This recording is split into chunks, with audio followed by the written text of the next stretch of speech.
오늘도 기도의 제목을 가지고 기도하는 우리 사랑하는 성도님들의 삶 속에 하나님이 사랑으로 응답하시고 채우시는 은혜가 가득하시기를 주님의 이름으로 축복합니다. 오늘 레위기 24장의 말씀의 제목은 9절에서 제가 찾아봤습니다. 9절 마지막에 보니까 이런 말씀이 있죠. 지극히 거룩함이니라. 지극히 거룩함이니라. 신앙생활은 하나님 앞에서 우리가 거룩하게 사는 것입니다. 쉽지만은 않습니다. 세상적인 삶의 환경들이 있고 모습들이 있기 때문에 우리의 마음이 강하지 않는 한, 강하고 담대하지 않는 한 세상의 영향을 많이 받을 때가 있습니다. 그러나 하나님의 백성이기 때문에 우리의 삶의 자세는 언제나 거룩해야 된다는 거죠. 레위기 27장 가운데 많은 부분이 여기 성결법전이라고 하는 곳에 담겨져 있습니다. 그 의미와 내용도 내포하고 있는 의미들이 참 많이 있습니다. 오늘은 거룩해야 될 부분들 가운데 성전 안에 향단, 등잔대, 떡상 그렇게 있죠. 이 세 가지가 성소 안에 있고 휘장 안에는, 지성소 안에는 우리가 아는 것처럼 법궤가 있습니다. 그런데 오늘 말씀 속에 보니까 먼저 1절로부터 4절 말씀에 보니까 뭐가 나옵니까?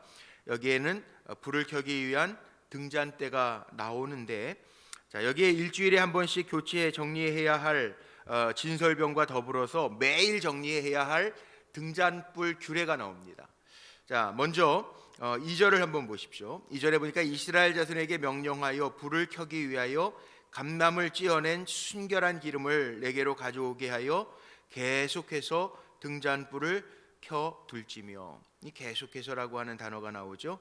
3절에 보니까 뭐라고 나옵니까? 이게 매일이라고 제가 말씀드렸는데, 아론은 회막안 증거궤 휘장 밖에서 저녁부터 아침까지 여호와 앞에 항상 등잔불을 정리할지니. 항상이에요, 항상.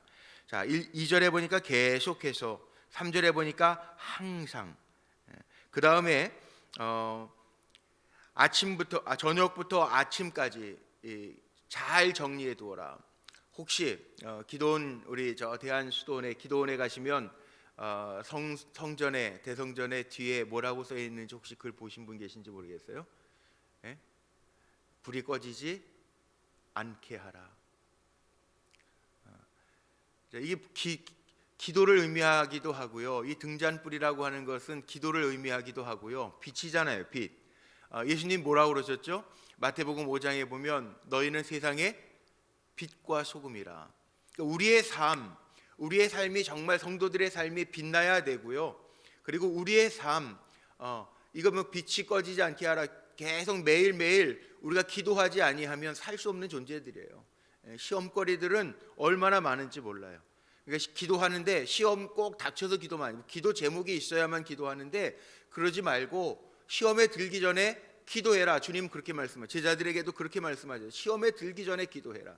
물론 문제가 있을 때에도 기도해야죠, 부르짖고. 그러나 우리는 늘 기도하는 사람이에요. 매일매일 정리해 두라는 거예요. 빛. 그리고 매일매일, 어떨 때는 어두운 삶 살고 어떨 때는 빛나는 삶을 살아가는 게 아니라 성도로서 우리는 항상 빛나는 삶을 살아야 돼요. 너희는 세상의 빛이라고 그랬어요. 빛나는 삶을 살라는 거예요. 그리고 여기 오늘 재밌는 게 있는데요. 2절에도 순결한 기름을 가져오고 그랬죠. 순결한 기름. 이 순결한 기름을 가져와라 그랬는데 6절 7절에 보니까 여호와 앞 순결한 상 위에 2줄로 한 줄에 6씩 진설하고, 떡도 순결한 상 위에 너는 또 정결한 유향을 각 그 줄 위에 두어. 계속 이게 무슨 순결한, 정결한, 깨끗한 이런 단어들이 성결법이니까 많이 나오는데, 순결한 기름, 감람에 찧어낸 순결한 기름을 내게 가져와서 빛을 비추게 해라. 왜 순결한 기름, 감람에 찧어낸, 이 왜 그런가 제가 찾아봤어요. 그랬더니 주석에는 이렇게 표현이 되어 있어요. 뭐라고 나와 있냐면 이게 상등품이라는 거예요, 기름 중에. 자, 휘발유도요. 요즘 그런 뭐 많지는 않습니다만 가끔, 예전에, 요즘엔 그런 거, 휘발유도 어디 지방에 갔다가 한적한 곳에서 휘발유 막 이렇게 차에 기름 가스 넣지 말라고 그러죠. 왜 그럽니까? 거의 뭐 많이 다니는 곳이 아니면 이익이 적기 때문에 어쩔 때에는 양심에 털난 사람들은 좋지 않은 저급한 휘발유를 쓰면 이게 차가 고장 나기 때문에 그런 얘기들을 참 많이 했었어요. 요즘엔 그런 휘발유 뭐 주유소가 그렇게 많지는 않은데, 자, 이게 마찬가지라는 거예요. 여기 감람에 찌어낸 순결한 기름이라고 하는 거는요, 감람에 찌어냈다, 순결한 기름이다, 이거는 끓음이 없다는 거예요. 끓음이. 성전 안에서 끓음을 안 낸다는 거예요. 끓음이 뭔지 아시죠? 이렇게 불 붙이면 검은 연기 나게 하는 거, 끓음이 없다는 거예요. 감람유로 찌어낸 순결한 기름을 가져와서 그름이 나지 않게 빛을 비추어라. 이게 무슨 얘기일까요? 예수님도 빛이시고요, 예수님의 빛은 정말 밝은 빛 아닙니까? 정말 눈이 부셔서 볼 수 없을 정도로 밝은 빛이 주님의 빛은. 그런데 우리의 삶도 마찬가지라는 거예요. 성도로서의 우리의 삶도 빛나게 살아야 되는데 순결한 빛이 돼야 되는데, 순결한 빛. 어쩔 때에는 그름도 내고, 더군다나 성소 안에 우리 성도들을 의미하기도 하는데, 우리들이 세상에 살아가면서 이랬다 저랬다 그러고 사람들이 볼 때에도 욕먹게 하는 그런 성도들이 되지 말고, 세상 사람들이 인정하고 칭찬하고 존경받게 살아가는 성도가 되라고 하는 의미의 말씀이 담겨져 있다는 거죠. 그래서 4절에도 보세요. 그는 여호와 앞에서 순결한 등잔대 위에 등잔들을 항상 정리할지니라. 순결한 등잔대 위에, 다 이 순결, 깨끗하게 정말 빛을 발하는 삶을 살아가라, 그런 의미가 담겨져 있다는 거죠. 자, 떡상 한번 볼까요? 이 진설병 얘기가 5절부터 나옵니다. 떡 12개, 이 12개는 12지파를 상징하는 거죠. 12지파. 매일 이건 안식일마다 다시 이렇게 진설을 해야 되는데, 왜 매주 안식일마다 새 떡으로 진설을 합니까? 이거는 말씀과 감사를 의미합니다. 떡상 위의 진설벽은 말씀과 감사. 말씀도 우리가 매일 새롭게 말씀 공급받아야 되고, 또 주의 종들도 마찬가지죠. 뭐예요? 매주마다 말씀을 전할 때에도 새롭게, 그게 참 이상하게요, 우리 한국 사람들은 밥을 새로 지으면 이게 새 밥인지 아니면 냉동실 들어갔다가 한번 이렇게 전자레인지에 돌린 밥인지 참 알잖아요. 서양 사람들은요, 빵을 먹을 때에도 이게 금방 나온 빵인지 금방 갓 구워낸 빵인지 오래된 빵인지 이거를 알아요. 이 달라요, 맛이. 그 오븐에다가도 이렇게 막 갓 구워낸 빵은요 맛있잖아요. 그래서 말씀도 마찬가지라는 거예요. 말씀도 늘 새롭게 준비하고, 주의 종들도 말씀을 새롭게 진설해야 돼요. 사실 말씀 준비하는 게요 참 고통스럽기는 해요. 목회하면서 제일 어려운 것 중에 하나가 말씀을 준비하는 매 새롭게 해야 돼요. 교수들은 정해져 있는 교재 가지고 한번 정리만 잘 해놓으면 그거 가지고 몇 년을 써먹을 수가 있는데, 그런데 목회자들은 이 성경책 한 권 가지고 계속 시대적인 흐름이나 또 새로 나오는 책들도 보면서 참고하면서, 또 성도들이 원하는 말씀이 있고 목회자가 꼭 그 때마다 필요한 말씀들이 있는데 그거를 기도하면서 마음에 감동이 되어지는 대로 준비해 가지고 전해야 되잖아요. 그래서 이 진설병이라고 하는 건 두 가지 의미가 있다는 거예요. 우리가 하나님 앞에 올리고 받는 진설병, 결국은 진설병 거룩한 곳에 가서 먹는 거거든요. 그 무슨 얘기입니까?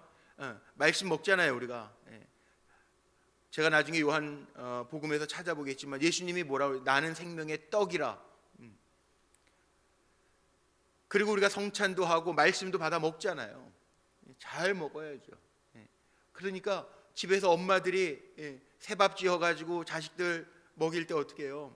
저희 어머니도 그러죠. 밥 해놓고 십자가 긋고 도시락 먼저 푸고 막 밥 푸고, 그럴 때 기도하는 마음으로 잘 지어서 좋은 밥 먹이고, 이왕이면 좋은 쌀로, 요즘에 유기농 쌀도 나오고 좋은 쌀로 그렇게 먹이잖아요. 그런 마음으로 준비하라는 거예요. 그래서 순결한 상 위에 두 줄로 한 줄씩 6씩 진설하고. 자, 여기 보세요.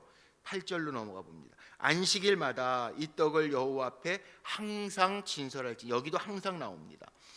안식일마다 이 떡을 여호와 앞에 항상 진설할지니. 여기 신성할 말씀을 안식일마다 항상 준비해서 전하고 받고, 또 감사도 마찬가지예요. 감사와 말씀이라고 그랬죠. 의미하는 게 항상 우리는 하나님 앞에 감사의 제목으로 나아가야 돼요. 어떤 일을 만나든지. 범사입니다. 범사. 모든 일입니다. 모든 일. 모든 일에, 평범하게 보이는 모든 일에도 우리는 그 안에 하나님의 분명한 뜻이 있어. 그리고 감사하는 거예요. 그렇게 항상 감사하는 삶을 살라는 거예요.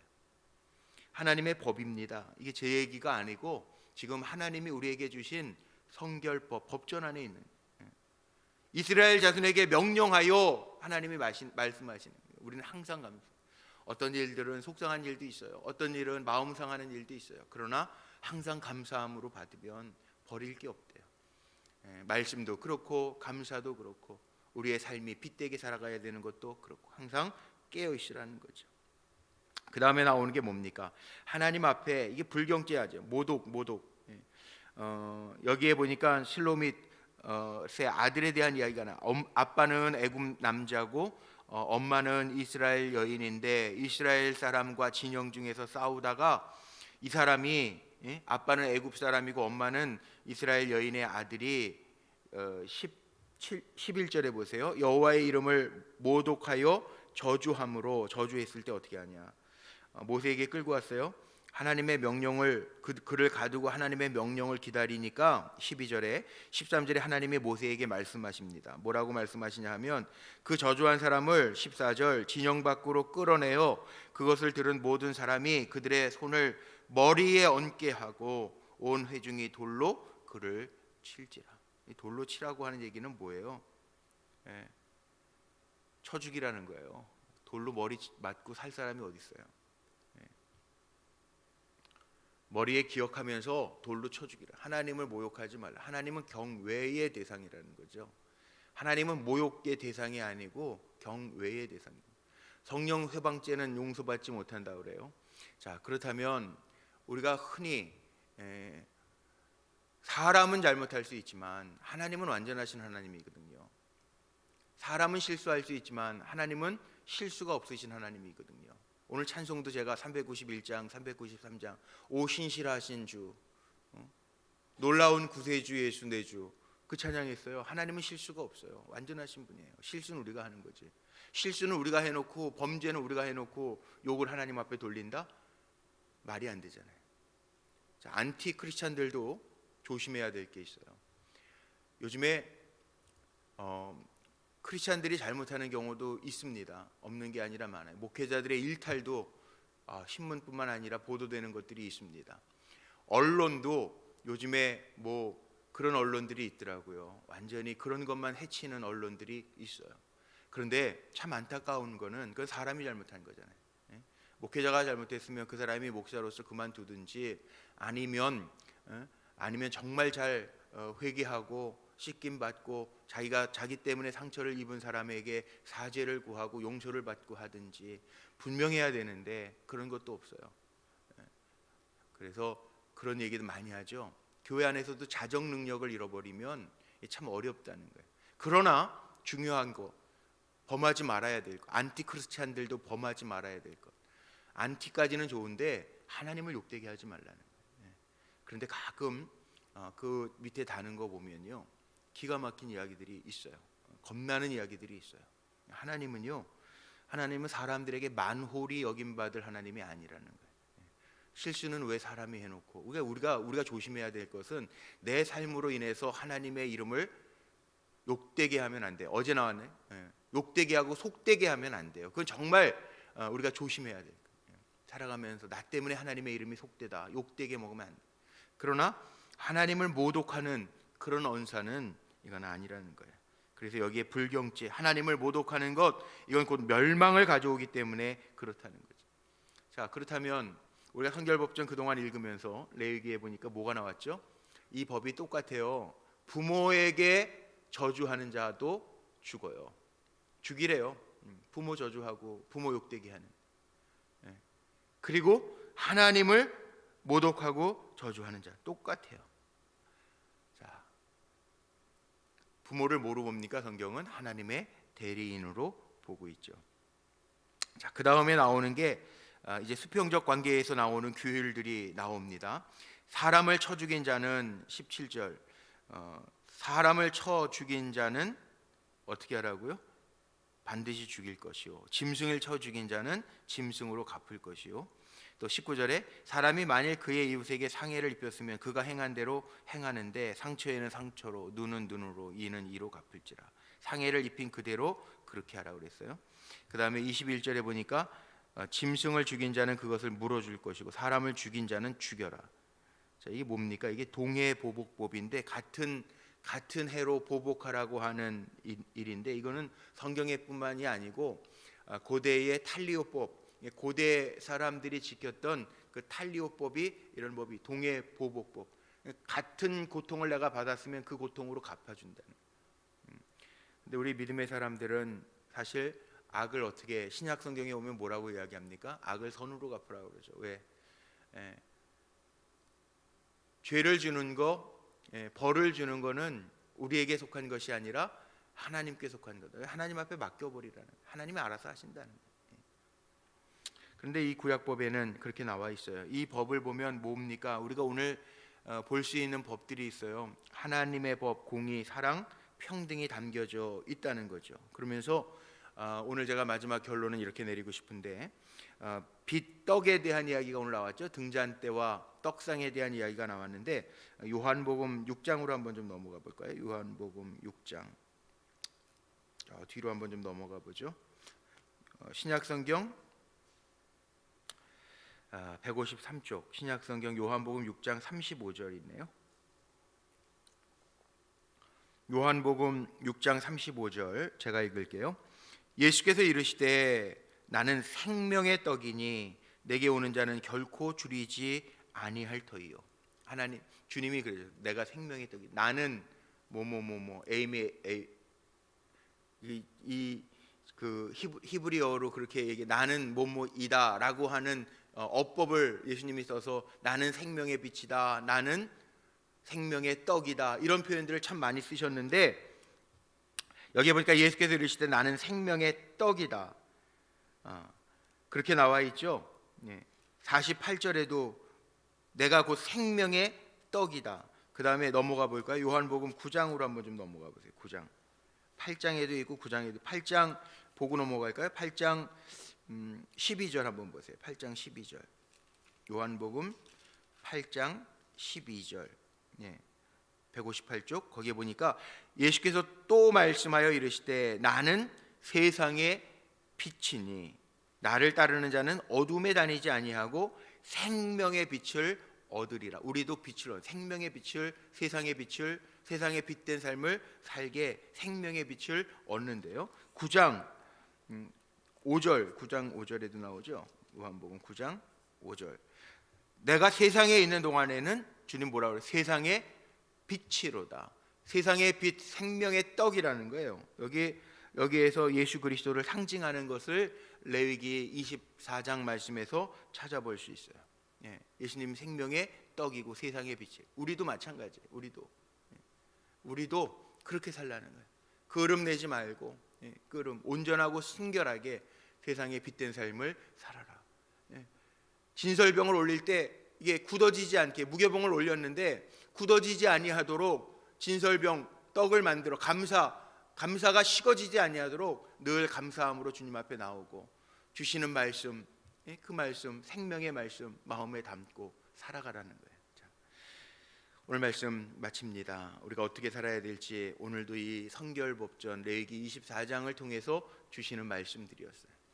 저나 여러분이나 세상에서 살아야 될 때 순결한, 재료도 순결하잖아요. 순결한 감람류로 빛을 발하래요. 하나님의 말씀을 받고 사는데 그름 내지 말고, 어두운 검은 연기 내지 말고, 그름 없이 생명의, 세상의 빛이 되어서 살아가는 저와 여러분이 되시고, 너희는 세상의 빛이라고 주님 말씀하신 것처럼 그 빛을 발할 때 우리의 사명이 다해지는 건데 주님 앞에서는 어떻게 하라고요? 말씀 안에서 말씀을 받고 늘 감사함으로 나아가. 하나님 모욕되게 하지 말고 욕되게 하지 말고 속되게 하지 말고 그 이름을 그렇게 살아가라는 것.